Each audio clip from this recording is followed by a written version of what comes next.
Pemirsa, jadi tersangka dugaan penyalahgunaan narkoba dengan barang bukti 1 koper narkotika. Ex-Kapolres Bima Kota AKBP Didik Putra Kuncoro dipecat tidak hormat.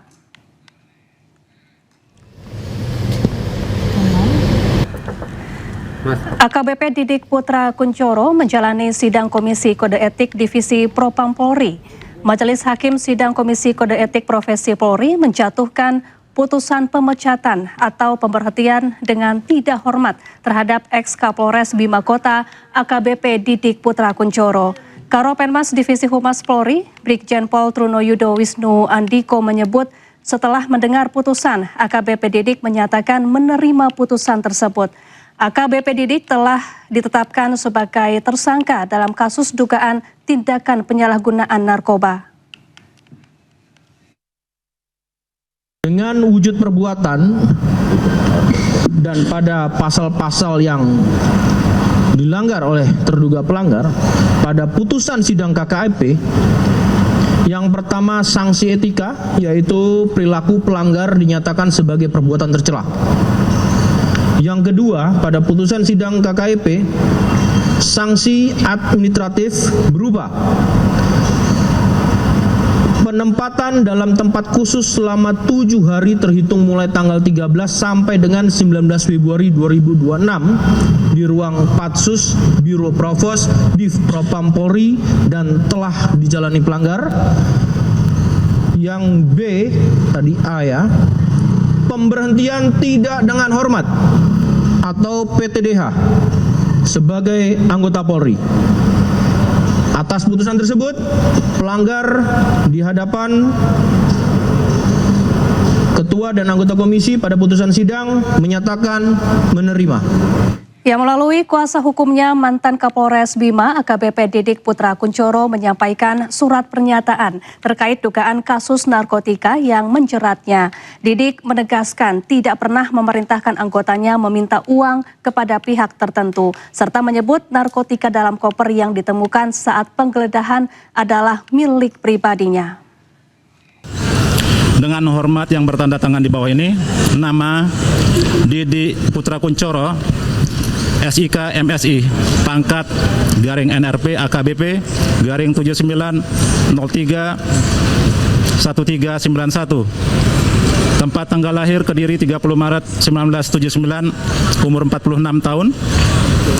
Alamat Taman Royal Arum, Kelurahan Poris,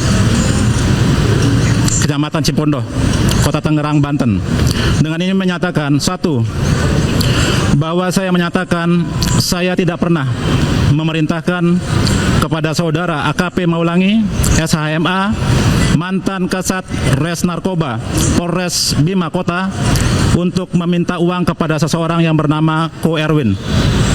2. Bahwa saya tidak pernah memerintahkan kepada saudara AKP Maulangi, SHMH, mantan Kasat Res Narkoba Polres Bima Kota untuk bekerja sama dengan pihak manapun, juga termasuk orang yang bernama Ko Erwin, khususnya dalam hal mengedarkan maupun memperjualbelikan narkotika, psikotropika atau segala jenis obat-obatan terlarang lainnya. 3. Bahwa saya tidak pernah mengenal, tidak pernah bertemu, dan tidak pernah bekerja sama dalam bentuk apapun dengan seseorang yang bernama Ko Erwin. 4. Bahwa narkotika dan psikotropika yang terdapat di dalam koper yang ditemukan di rumah Dianita adalah milik saya pribadi dan tidak ada hubungannya dengan saudara AKP Maulangi SHMH alias Pak Eki, mantan Kasat Res Narkoba Polres Bima Kota. Demikian surat pernyataan ini saya buat dengan sadar dan penuh tanggung jawab. Pemirsa, Badan Narkotika Nasional rekomendasikan pelarangan rokok elektrik atau vape seperti yang telah diterapkan di sejumlah negara. Rekomendasi ini disampaikan menyusul temuan indikasi kuat penyalahgunaan narkotika melalui perangkat tersebut.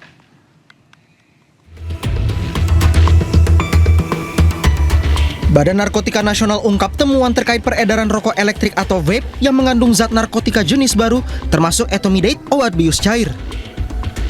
Dari hasil temuan BNN, vape menjadi salah satu media penyalahgunaan narkoba berdasarkan hasil uji sampel terhadap ratusan produk. Peredaran vape berisi ethomidate atau obat bius sangat berbahaya karena penggunaannya sulit terdeteksi. Terkait hal itu, BNN berencana mengajukan rekomendasi pelarangan vape secara menyeluruh. Penyalahgunaan narkoba di dalam media vape itu memang sudah dalam tahap yang sangat membahayakan. Jadi kami memang memberikan rekomendasi agar vape pada akhirnya adalah dilakukan pelarangan seperti negara-negara yang lain. Vape tanpa narkoba maupun dengan narkoba itu juga sama bahayanya. Sebelumnya, BNN telah memeriksa 438 sampel cairan vape dalam beberapa hari terakhir. Hasilnya 23,97% diantaranya positif mengandung narkoba. Dari Jakarta, Amri Narida, Jimmy Jasin, iNews melaporkan.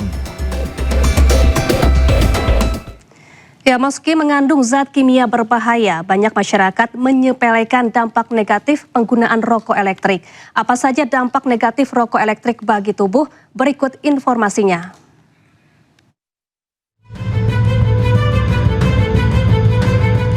Pertama, kerusakan paru-paru. Zat yang menyebabkan penyakit popcorn lung atau bronchiolitis obliterans adalah diasetil. Zat yang sering ditambahkan dalam cairan rokok elektrik beraroma untuk meningkatkan rasa. Kedua, asam lemak masuk ke paru-paru. Pneumonia lipoid terjadi karena menghirup minyak yang terdapat dalam cairan rokok elektrik yang memicu respons inflamasi atau peradangan di paru-paru. Lalu ketiga, ketergantungan nikotin. Nikotin memicu pelepasan dopamin, hormon senang di otak, sehingga pengguna ingin terus menggunakannya. Keempat, pengaruhi perilaku dan kesehatan mental. Ketika seseorang kecanduan pada nikotin dan coba berhenti menggunakannya, tubuh dan otak mereka harus terbiasa untuk tidak memiliki nikotin. Hal ini dapat berdampak pada suasana hati dan perilaku seseorang. Kelima, mempengaruhi kesehatan gigi dan gusi. Paparan aerosol pada rokok elektrik dapat membuat permukaan gigi lebih rentan terhadap perkembangan bakteri. Dan keenam, risiko kanker. Meski rokok elektrik tidak mengandung tar seperti rokok konvensional, uap rokok elektrik mengandung zat kimia berbahaya yang dapat meningkatkan risiko kanker. Kita beralih ke informasi lain, pemirsa. Presiden Prabowo Subianto sampaikan optimisme terhadap hubungan antara Indonesia dan Amerika Serikat saat hadir di Gala Iftar Dinner Business Summit di Washington DC. Prabowo klaim kunjungannya ke Amerika Serikat bawa sejumlah agenda strategis.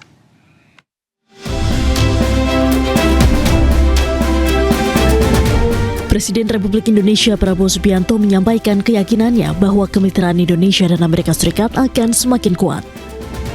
Hal itu disampaikan ketika Presiden Prabowo Subianto menghadiri Gala Iftar Dinner Business Summit di US Chamber of Commerce, Washington DC, Rabu malam waktu setempat.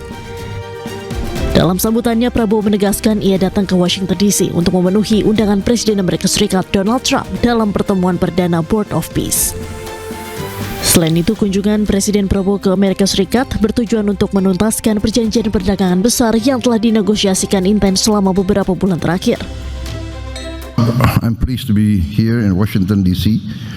I've been invited by the President of the United States to be in the first, I think, official meeting of the Board of Peace, which was established to try to follow through on the ceasefire agreements in Gaza and to work towards a pathway in which we can find a lasting solution to the problems, the conflict in Gaza and in the Palestine. Meeting that I attend, and also I'm here also to conclude a major trade agreement between our two countries. Presiden Prabowo pun menutup sambutan dengan menegaskan komitmen Indonesia membangun hubungan terbaik dengan Amerika Serikat dari segi politik, ekonomi, bantuan kemanusiaan hingga perlindungan lingkungan.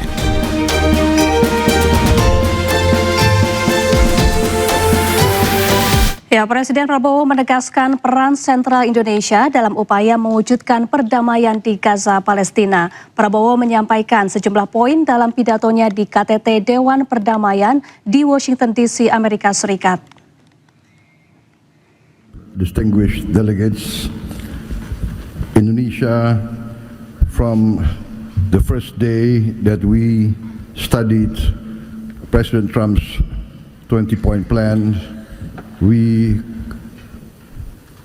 completely agree and we are fully committed to this plan, and that is why we joined the Board of Peace. We are committed to its success. We know there will be a lot of obstacles, there will be a lot of difficulties, but we are very optimistic with the leadership of President Trump. This vision of real peace will be achieved. There will be problems, but we will prevail. We will achieve our dream of peace in Palestine, peace, a lasting and peaceful solution for the Palestinian problem and in Gaza. The achievements of the ceasefire is real. We commend this, and therefore we reaffirm our commitment to contribute significant number of troops, up to 8,000 or more if necessary. We are prepared to contribute the troops to take part actively in the international stabilization force to make this peace work. Thank you very much. Ketua DPR Puan Maharani membela Presiden Prabowo Subianto yang menghadiri KTT Dewan Perdamaian atau Board of Peace bentukan Presiden Amerika Serikat Donald Trump. Puan tekankan Indonesia dalam posisi bebas aktif. Ya, yang pertama, bagaimana kemudian posisi kita Indonesia tetap bisa sejalan dengan posisi bebas aktif. Kemudian tentu saja kehadiran Presiden di situ untuk tetap mendukung kemerdekaan Palestina. Bagaimana dan seperti apa, saya rasa Presiden sudah memiliki visi dan sudah jelas posisi kita, dan Presiden juga sudah menyatakan Indonesia tetap dalam posisi politik bebas aktif, namun tetap mendukung kemerdekaan Palestina sampai Palestina merdeka. Pemirsa, belum 6 bulan jalani sanksi, Ahmad Sahroni kembali ditetapkan sebagai pimpinan Komisi 3 DPR RI. Sahroni menggantikan Rudi Mase yang mundur dari Partai Nasdem.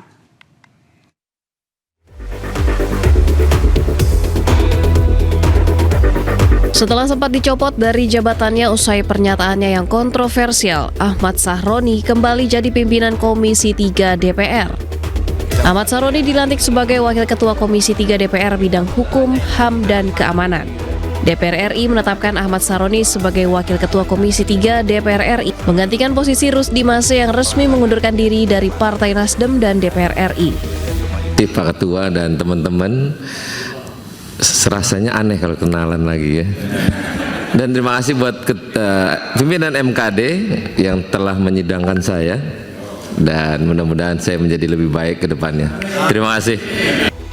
Sebelumnya, Mahkamah Kehormatan Dewan menjatuhkan sanksi kepada Sahroni berupa penonaktifan sebagai anggota DPR selama 6 bulan sejak November 2025. Tim Liputan iNews melaporkan.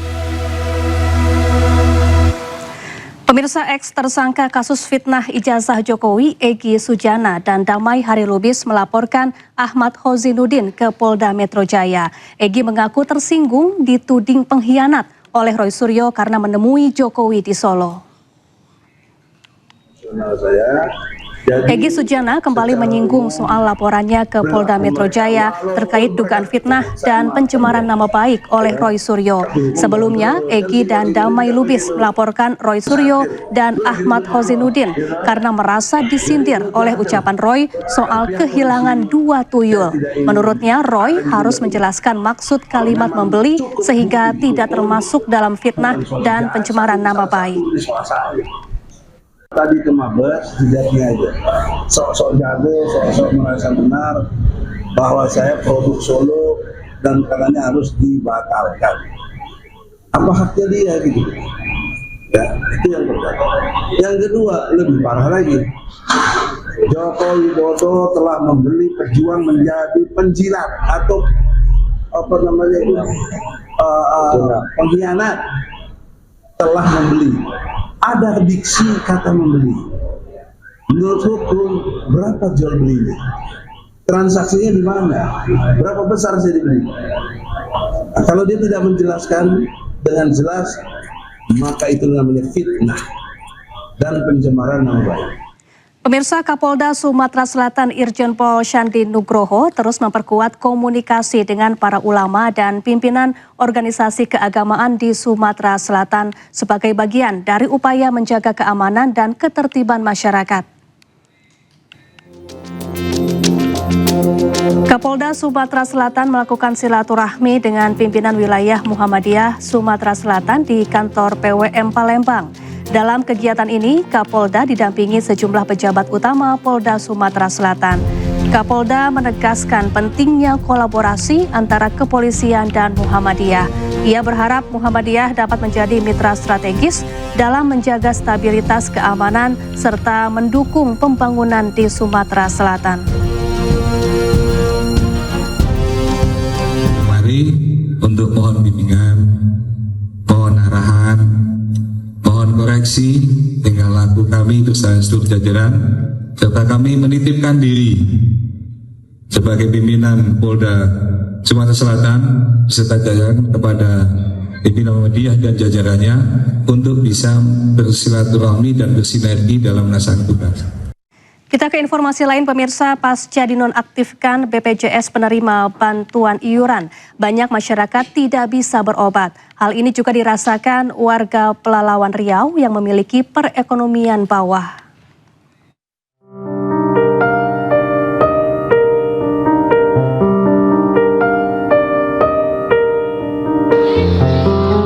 Puluhan ribu warga Pelalawan yang tidak mampu kesulitan berobat ke rumah sakit.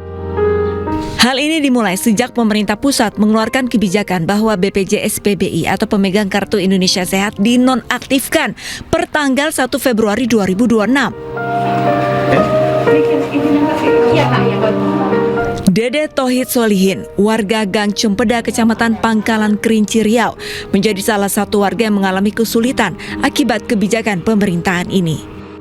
Dede terkejut usai anak bungsunya berobat justru ditagih biaya sebesar Rp90.000. Dede yang merupakan penjual sayur keliling ini kebingungan hingga akhirnya mencari pinjaman ke tetangga. Namun menurut Kepala Dinas Sosial setempat, pemuktahiran data sudah sesuai dengan kondisi lapangan. Jadi mereka-mereka yang dinonaktifkan, kita meminta surat keterangan tidak mampu yang dikeluarkan oleh aparat desa. Kemudian seperti saya katakan tadi, KK-nya, KTP-nya, kontak personnya, dan surat menyatakan bahwa masyarakat tersebut membutuhkan perawatan kesehatan. Baik itu surat keterangan dari puskesmas atau pelayanan kesehatan pertama, baik itu surat rujukan yang sudah sebelumnya sudah berobat dan ada rujukannya. Kemudian surat kontrol yang mungkin dia sudah beberapa kali dan dia sangat membutuhkan perawatan tadi, makanya dia memegang surat kontrol dan ini akan kita dahulukan. Warga Pelalawan yang memiliki kartu BPJS PBI jumlahnya mencapai 171.030 orang. Sedangkan kartu yang dinonaktifkan sebanyak 27.943 orang. Sisanya 150.000 lebih masih aktif. Dari Kabupaten Pelalawan Riau, Diki Kurniawan, iNews melaporkan. Halo, selamat siang pemirsa. Apa kabar Anda hari ini? Senang sekali saya Syafaati Suryo kembali hadir menemani Anda dalam iNews Siang. Selain 3 berita utama tadi, iNews Siang juga akan menyuguhkan beragam informasi penting lainnya. Dan iNews Siang ini kami awali dari informasi kereta bandara menabrak truk pengangkut perahu sekoci di perlintasan kereta di dekat stasiun Poris pagi tadi. Perjalanan KRL Tangerang Duri dihentikan sementara.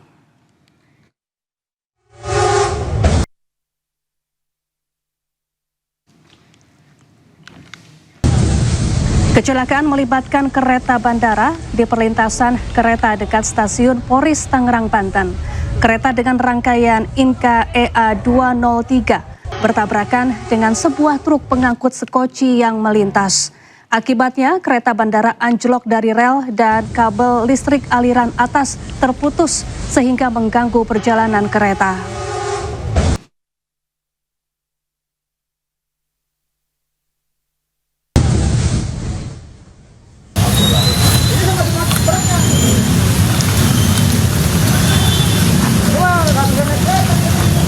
Ya, kecelakaan ini membuat rangkaian kereta keluar jalur dan muatan truk ringsek. Selain itu, lalu lintas di sekitar lokasi macet. Banyak warga mendekat untuk melihat situasi pasca kecelakaan. Kecelakaan ini juga membuat jadwal kereta KRL komuter lain terganggu.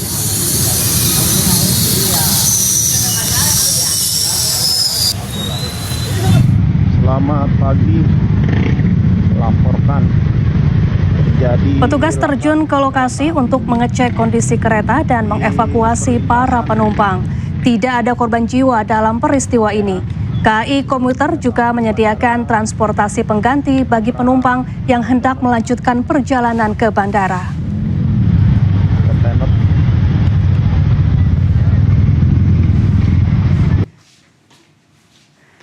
PT KAI Komuter Line juga memohon maaf atas peristiwa yang terjadi dan akan melanjutkan perjalanan jika kondisi sudah kembali aman.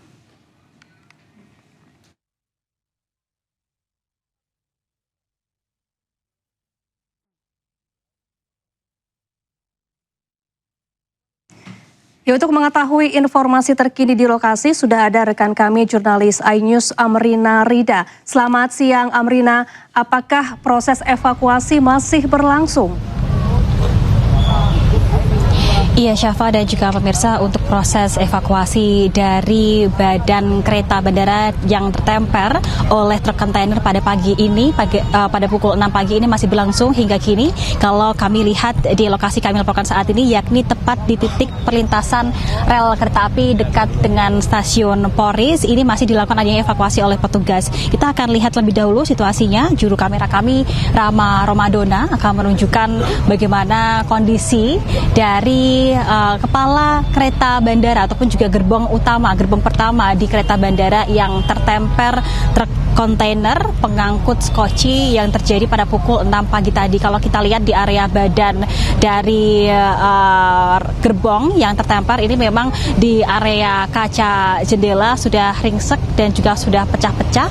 Lalu di beberapa bagian dari gerbong ini pun juga sudah penyok begitu, dan yang paling terlihat dari sini adalah bahwa untuk gerbong kereta yang sempat tertemper ini sudah keluar dari jalur rel kereta api, dan hingga saat ini memang proses evakuasi masih terus dilakukan. Kalau kita lihat juga ada puluhan petugas dari pihak KAI yang diterjunkan untuk bisa nantinya melakukan proses evakuasi. Untuk proses evakuasi sendiri tadi dimulai dengan adanya proses evakuasi truk kontainer terlebih dahulu, yang mana hingga saat ini kalau kami lihat di area sekitar rel kereta ini masih ada sejumlah ataupun juga satu bagian dari truk kontainer yang masih belum diangkut sepenuhnya. Untuk truk kontainer yang masih belum diangkut sepenuhnya ini adalah bagian belakang yang mana sebelumnya sempat terjebak, karena kalau informasi yang kami dapatkan dari warga sekitar, awal mula mengapa bisa terjadi adanya kecelakaan antara dua kendaraan ini adalah dikarenakan truk kontainer yang melintas dari arah Jalan Maulana Hasanuddin untuk melintas menuju ke arah lain, ini sempat terjebak di area perlintasan rel kereta api, dan ketika palang pintu sudah tertutup, maka untuk kereta bandara yang sudah melaju ini tidak dapat berhenti sehingga menyebabkan adanya kecelakaan antara dua kendaraan tersebut. Dan informasi yang kami dapatkan, salah satu alasan yang menyulitkan adanya evakuasi ini adalah dikarenakan ada juga beberapa tiang-tiang kabel listrik aliran atas yang nampaknya juga rusak dan juga rubuh begitu, sehingga saat ini masih terus dilakukan evakuasi, baik itu evakuasi gerbong kereta bersamaan dengan evakuasi truk dan juga evakuasi untuk menyingkirkan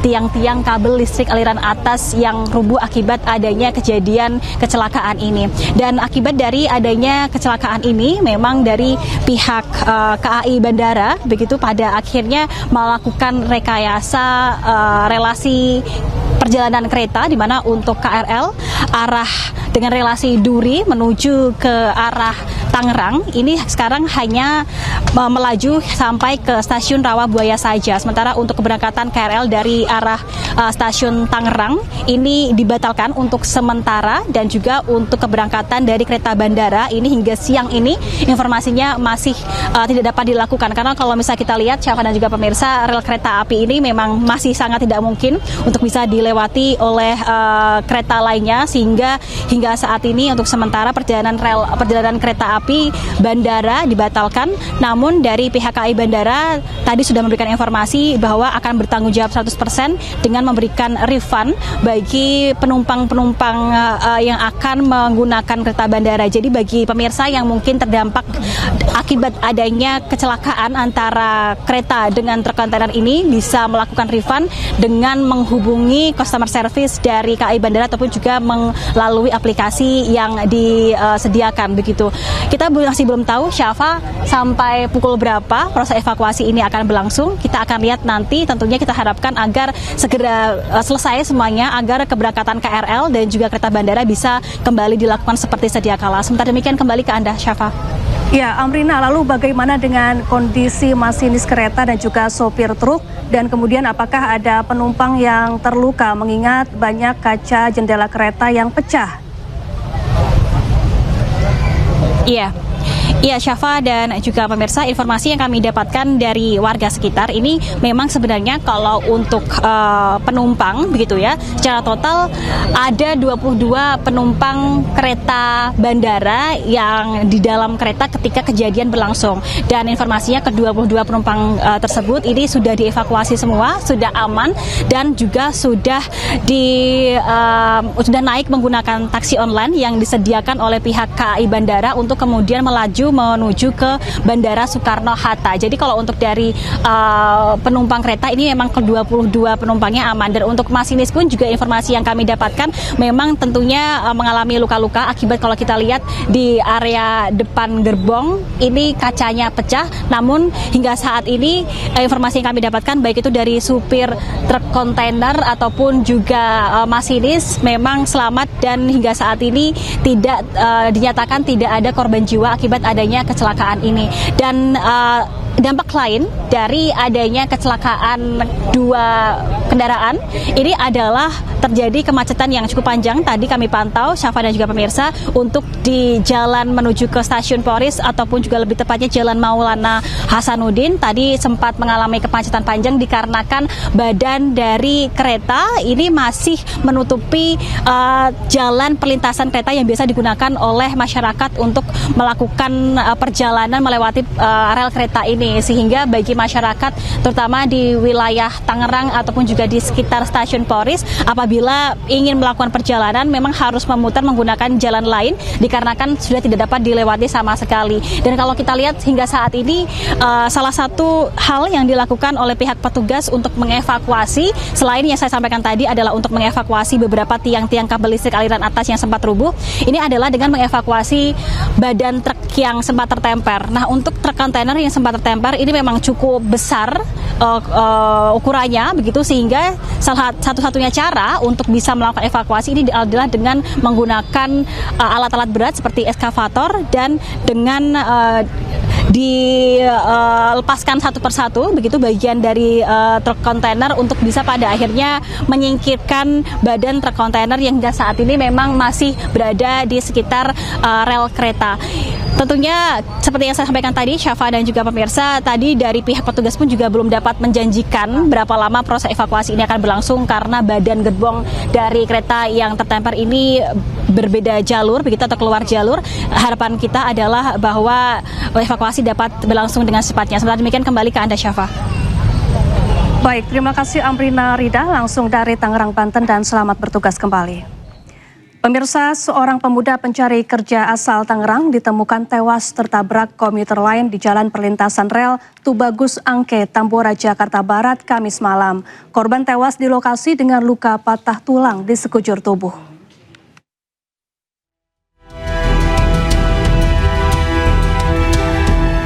Warga di kawasan Tubagus Angke, Tambora, Jakarta Barat geger dengan adanya korban yang tertabrak kereta api. Menurut saksi mata, korban yang tengah mencari kerja ini berjalan kaki di sekitar lokasi kejadian. Namun tak mengetahui komuter lain akan melintas.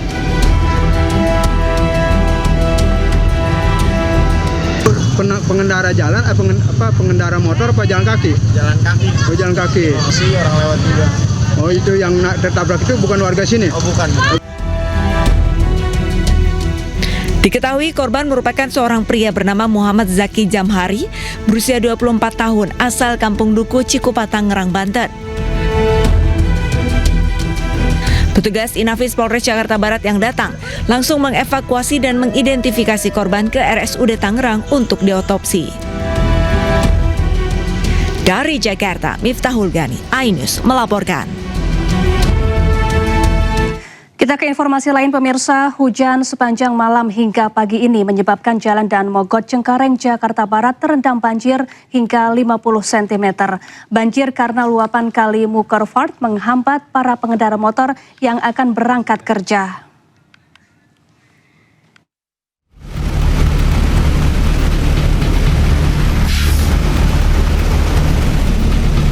Pagi tadi, satu persatu pengendara motor mengalami mogok setelah nekat melintasi banjir di Jalan Daan Mogot Cengkareng, Jakarta Barat. Mau tidak mau, para pengendara motor harus melewati banjir demi tiba tepat waktu di tempat kerja. Ketinggian debit air pun mencapai 50 cm.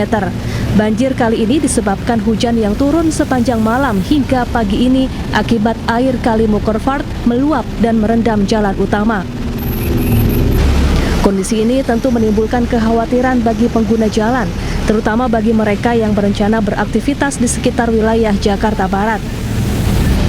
Genangan air tidak hanya menghambat laju kendaraan, tetapi juga meningkatkan risiko kecelakaan lalu lintas. Mogok dari mana tadi, Pak? Dari Jembatan Gantung, Pak. Jembatan Gantung. Berapa ketinggiannya, Pak, tadi, Pak? Hampir 50 cm. Ini berapa meter Bapak ini dorong ini, Pak? Paling nggak 100 meter. Oh. Pak, di sini sering banjir nggak sih, Pak? Ya, sering banjir. Kalau banjir kayak gini susah, Pak? Jalan Daan Mogot dari arah Pesing menuju Cengkareng masih padat dilalui kendaraan roda 2 dan roda 4. Warga pun diimbau berhati-hati dengan mengurangi kecepatan. Hingga kini petugas dari Suku Dinas Sumber Daya Air berjibaku mengatur arus lalu lintas dan menyedot banjir. Dari Jakarta, Miftahul Gani, iNews melaporkan. Ya, untuk mengetahui informasi terkini di Jalan Daan Mogot, Jakarta Barat, sudah ada jurnalis iNews Salam Pulungan. Selamat siang, Salam. Apakah banjir sudah surut?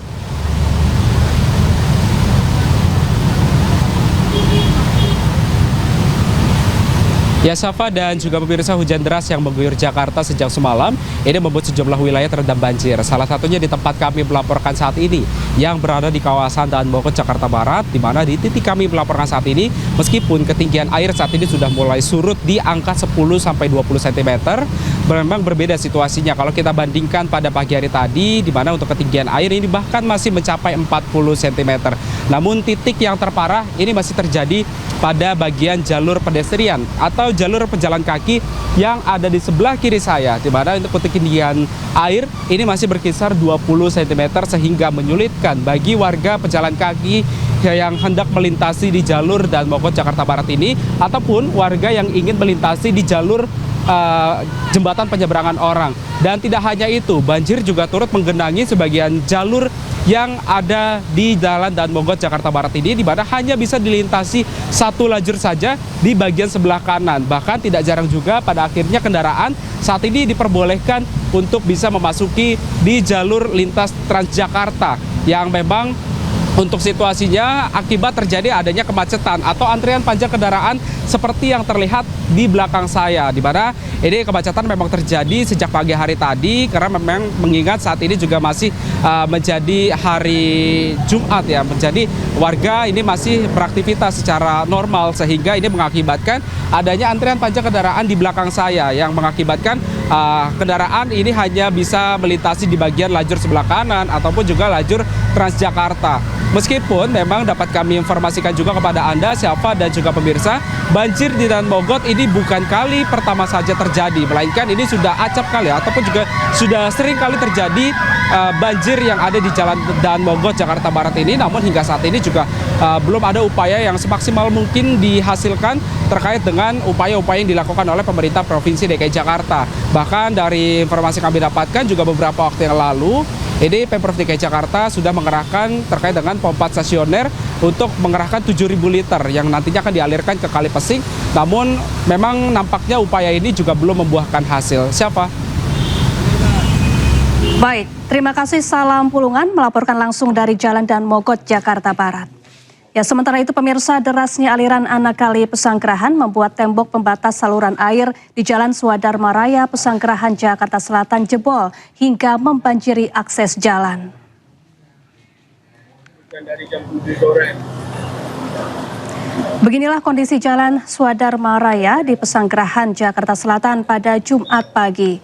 Ruas jalan penghubung Kecamatan Kembangan dan Pesanggerahan ini tak bisa dilalui kendaraan roda 2 dan 4 akibat tergenang banjir setinggi hingga 80 cm.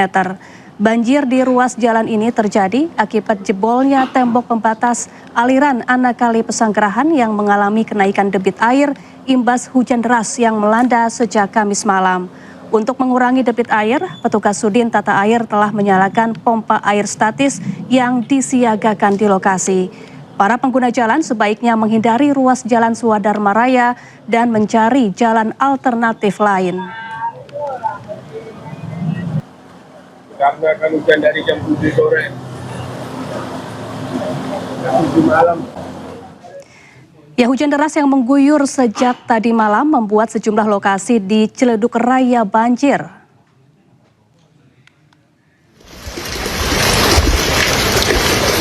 Banjir merendam Pondok Maharta, Tangerang, Banten. Ketinggian air yang mencapai lebih dari 30 cm membuat aktivitas warga terhambat. Banjir ini terjadi akibat hujan deras yang mengguyur sejak malam tadi.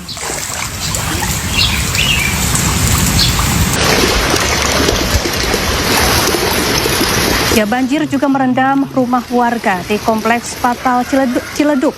Hujan deras yang mengguyur sejak tadi malam membuat ketinggian air terus bertambah.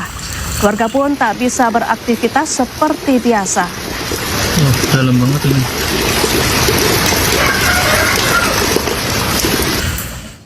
Pesawat Pelita Air yang mengangkut BBM jatuh di Nunukan, Kalimantan Utara dan menewaskan pilotnya. Informasinya kami hadirkan sesaat lagi, tetaplah di iNews Siang.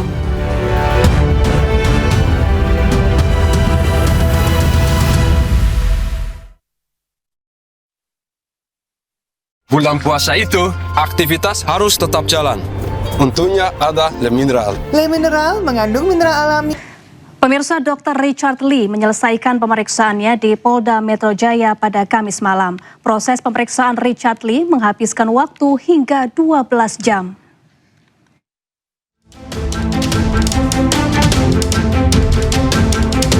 Dr. Richard Lee telah selesai diperiksa sebagai tersangka oleh Ditreskrimsus Polda Metro Jaya.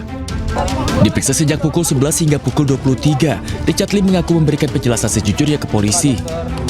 Ditanya seputar produknya, Richard Lee mengaku telah menegaskan bahwa produknya dijual secara legal dan sesuai petunjuk BPOM. Sebelumnya, influencer yang sekaligus pengusaha ini memenuhi panggilan Polda Metro Jaya untuk diperiksa sebagai tersangka.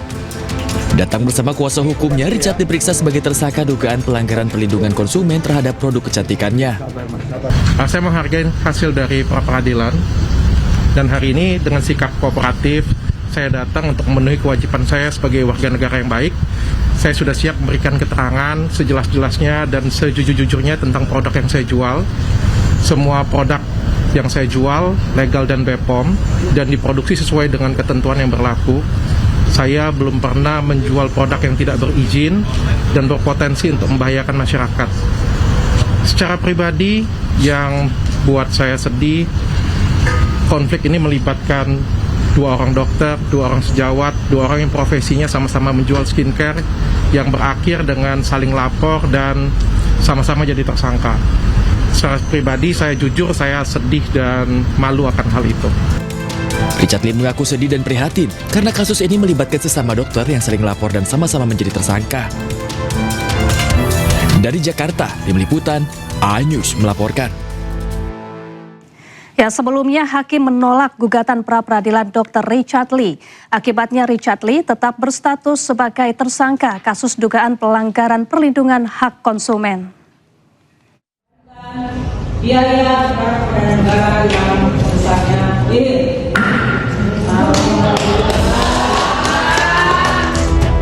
Majelis Hakim Pengadilan Negeri Jakarta Selatan telah memutus gugatan pra-peradilan yang dilayangkan Richard Lee. Gugatan itu dilayangkan sang dokter kecantikan Richard Lee karena keberatan dijadikan tersangka dalam kasus dugaan pelanggaran perlindungan hak konsumen yang dilaporkan dokter detektif atau Doktif ke Polda Metro Jaya.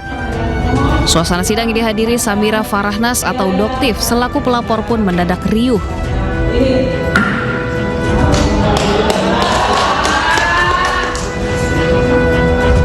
Di depan ruang sidang, Doktif melakukan sujud syukur usai gugatan Richard Lee ditolak.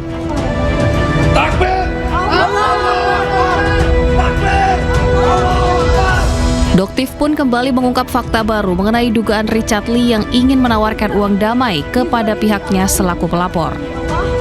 Berapapun itu tidak akan bisa mengganti kerugian masyarakat.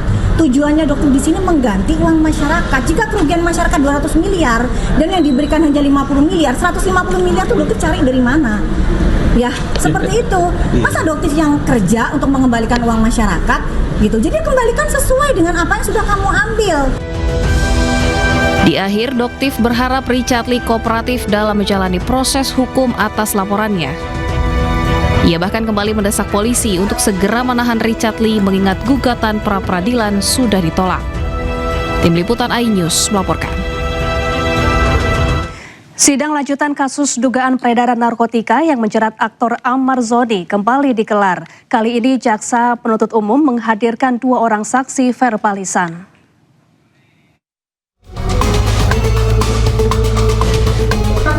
Sidang lanjutan kasus dugaan peredaran narkotika dengan terdakwa aktor Ahmad Zoni kembali digelar di Pengadilan Negeri Jakarta Pusat. Dalam agenda pemeriksaan saksi verbalisan, jaksa penuntut umum menghadirkan 2 orang saksi, yakni pelaksana harian Kepala Kesatuan Pengamanan Rutan serta pendamping keamanan. Keduanya dimintai keterangan terkait proses pembuatan berita acara pemeriksaan. Kuasa hukum Ahmad Zoni menilai kehadiran 2 saksi tersebut tidak sesuai dengan berkas BAP. Kan kita udah menolak saksi ini karena kan nggak ada di BAP, di berkas nggak ada, ya kan? Nah, pernyataan itu ya kan, ya yang dibuat itu, ya kan pasti sebenarnya kan ada yang memang akan diterangkan oleh Ahmad, nanti kita bikin di tanggapan di pledoi kita. Karena ya kalau keterangan itu kan ya kan dalam posisi Ahmad kan ya memang dalam keadaan tidak baik-baik saja kan. Di hadapan majelis hakim, terdakwa Ahmad Zoni membantah sejumlah pernyataan saksi. Ia mengaku mengalami pemukulan saat proses pemeriksaan dan dimintai uang sebesar 300 juta rupiah oleh oknum dari Polsek Cempaka Putih. Hal ini dibuktikan melalui secari kertas yang ia serahkan kepada majelis hakim yang disebut berisi tangkapan layar percakapan permintaan uang tersebut. Selain itu, terdakwa menjelaskan terkait foto barang bukti berupa tas atau pouch yang menurutnya janggal. Yang kalau masalah yang pouch itu tadi, pouch bag tadi itu memang lucu sekali gitu loh keadaannya di saat kita sehabis diinterogasi, dihabis penganiayaan dari oknum kepolisian Polsek gitu kan. Nah setelah itu kami di foto gitu loh. Nah di foto dan di situ kan bisa dilihat sendiri fotonya ada 5 orang. Dari situ saya disuruh pegang tas itu gitu. Harusnya kalau memang fotonya rame-rame dan itu memang punya saya, barang saya atau apapun, ya harusnya saya pegang betul-betul. Tapi kalau ini keadaannya kayak akan-akan memang saya disuruh untuk megang tas itu gitu. Rencananya sidang akan kembali digelar pekan depan dengan agenda pemeriksaan saksi dari kubu Ahmad Zoni. Dari Jakarta, Salam Pulungan, Rama Romadona, iNews melaporkan.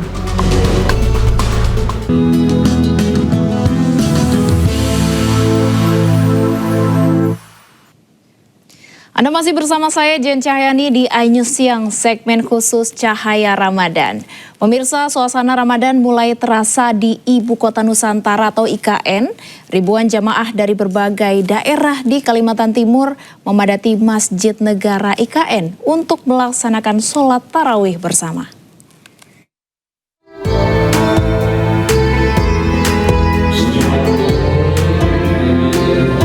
Ratusan jemaah dari berbagai wilayah di sekitar IKN hingga Balikpapan dan Samarinda memadati area masjid sejak usai sholat Isya.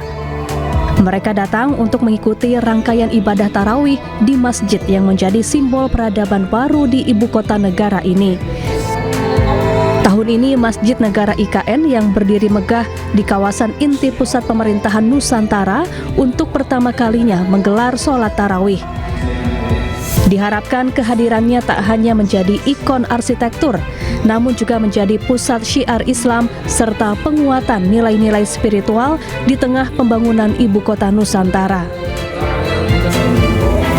Di sini mungkin karena masjidnya baru, jadi vibes-nya masih kerasa masih new banget, terus juga jadi ada giroh semangat gitulah buat ngelakuin ibadah. Rasanya kayak wow, ternyata keren juga ya hasilnya masjid ini, kayak untuk bangunannya luas, terus juga indah, dari luarnya juga keren gitu, seperti itu. Rasanya happy sih pastinya. Masjid Negara IKN memiliki daya tampung hingga sekitar 6.000 jemaah, baik di area dalam maupun pelataran. Selain jemaah umum, sejumlah pegawai otorita dan pekerja proyek IKN turut melaksanakan ibadah bersama. Dari Ibu Kota Nusantara Kalimantan Timur, Mukmin Aziz, iNews melaporkan.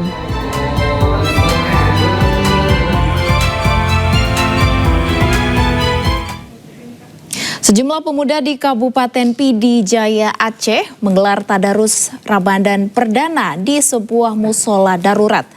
Meski dalam keterbatasan dan kondisi pasca banjir bandang serta tanah longsor, semangat mereka untuk menghidupkan Ramadan tak pernah padam.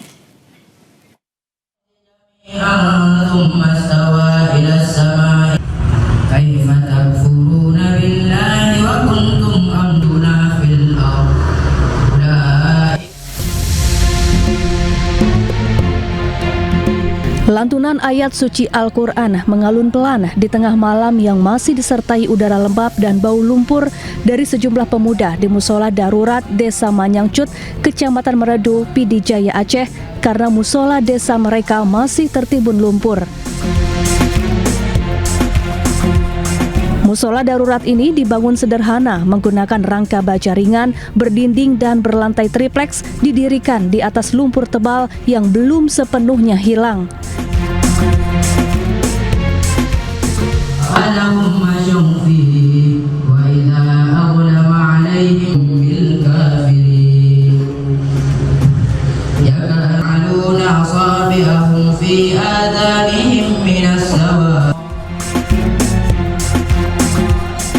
Salah satu pemuda menyebutkan tadarus ini akan terus dilaksanakan setiap malam selama bulan Ramadan.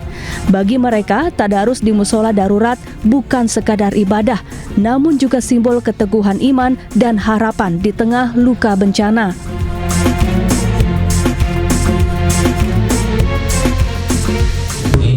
Rasa bantuan, tadarus seperti biasa. Tempat pengungsian dalam tenda. Tapi kalau tadarus tarawih tetap dilaksanakan seperti tahun sebelumnya. Ya, tetap dilaksanakan seperti nanti tadarusnya rutin. Dari habis tarawih sampai jam 2 ataupun sampai jam 3. Kalau makan sahur nanti gimana? Pulang ke rumah. Pulang ke tenda pengungsian? Iya, di posko.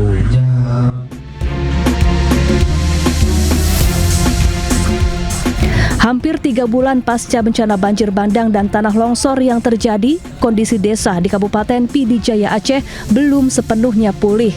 Di atas lumpur yang belum sepenuhnya kering, Ramadan tetap hidup di desa Manyangcut dengan Al-Quran, doa-doa, dan semangat pemuda yang tak pernah padam. Dari Pidijaya Aceh, Jamal Pangwa, iNews melaporkan. Sementara itu di Tangerang, Banten, selama bulan Ramadan, seluruh tempat hiburan malam dilarang beroperasi. Rumah makan di sana juga baru mulai beroperasi pada jam 4 sore.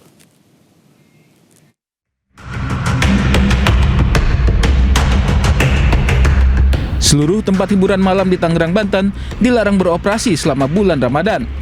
Patroli pun akan digalakkan untuk memastikan kebijakan berjalan efektif. Tidak hanya itu, jam operasional rumah makan juga dibatasi. Kebijakan ini tertuang dalam surat edaran yang diterbitkan bersama MUI. Tetap kita akan menutup sementara tempat-tempat hiburan, ya, tempat-tempat hiburan yang ada di wilayah Kabupaten Tangerang. Restoran ada juga, restoran, rumah makan ya, restoran itu kita tentukan mulai pukul 4 sore mereka boleh buka, ya. Tapi kalau dari pagi setelah sahur sampai dengan pukul 4 jangan buka dulu. Nantinya pengawasan aturan akan melibatkan TNI dan Polri. Sanksi pun menanti bagi tempat hiburan malam yang melanggar aturan dengan tetap beroperasi di bulan Ramadan. Dari Tangerang, Banten, Aimarani, iNews melaporkan. Nastar identik dengan selai nanas, namun ada yang unik di Malang, Jawa Timur. Seorang pengusaha kue kering meraup cuan dengan nastar apel.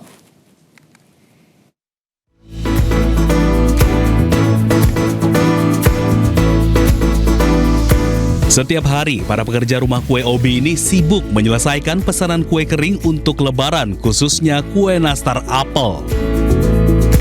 Bentuknya yang unik menyerupai buah apel, lengkap dengan selai apel buatan sendiri, membuat kue ini banyak diburu pembeli sejak awal Ramadan lalu. Setiap hari, sedikitnya 300 hingga 400 toples kue nastar apel dipesan pembeli. Tak hanya untuk oleh-oleh, sejumlah pembeli memesan kue nastar apel ini sebagai hampers yang dipadukan dengan beberapa kue kering lainnya. Kalau untuk hampers, ini mulai bulan kemarin sudah banyak permintaan. Masuk Maret, bulan Ramadan ini permintaan meningkat sampai 30%. Semuanya minta ada nastar apelnya. Sejak awal hingga pekan pertama bulan Ramadan, sudah ada lebih dari 1.000 toples kue nastar apel dan ratusan hampers yang dipesan. Untuk harga kue nastar apel ini dibanderol mulai dari Rp80 hingga Rp150.000 per toples. Sementara hampers dibanderol mulai dari 300 hingga jutaan rupiah. Dari Malang, Jawa Timur, Denny Irwansyah, iNews melaporkan. Suasana haru dan khusyuk menyelimuti Masjid Suci Al-Aqsa di Yerusalem saat ribuan umat muslim melaksanakan sholat tarawih pertama tahun ini.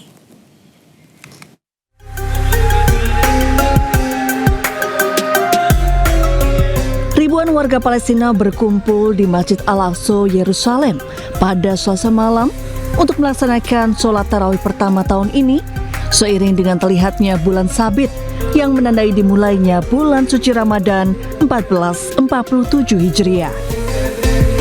Para jemaah melaksanakan sholat tarawih di halaman masjid dalam suasana haru dan khusyuk di tengah situasi keamanan yang masih terjadi.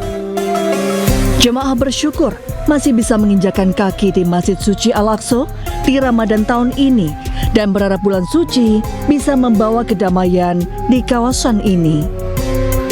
بنحب نقول لكم كل عام وانتم بخير من المسجد الأقصى من أول يوم تراويح الحمد لله المسجد مليء بالمصلين وإن شاء الله إنه بضل عامر بالمسلمين وبالأمن والأمان وندعو إنه ربنا سبحانه وتعالى يحفظ لنا أقصانا وكمان مرة كل عام وأنتم بألف خير. Bagi warga Palestina, sholat tarawih pertama di Masjid Al-Aqsa bukan hanya ibadah rutin Ramadan, namun simbol keteguhan dan harapan di tengah pembatasan yang dilakukan pasukan Israel. Memasuki bulan suci Ramadan, keluarga Palestina berbuka puasa di antara puing-puing reruntuhan bangunan Masjid Al-Abbas Palestina. Suasana menyelimuti puing-puing reruntuhan bangunan Masjid Al-Abbas yang hancur akibat serangan Israel saat keluarga Palestina ini menikmati momen berbuka puasa dengan menggelar tikar dan menyantap makanan sederhana.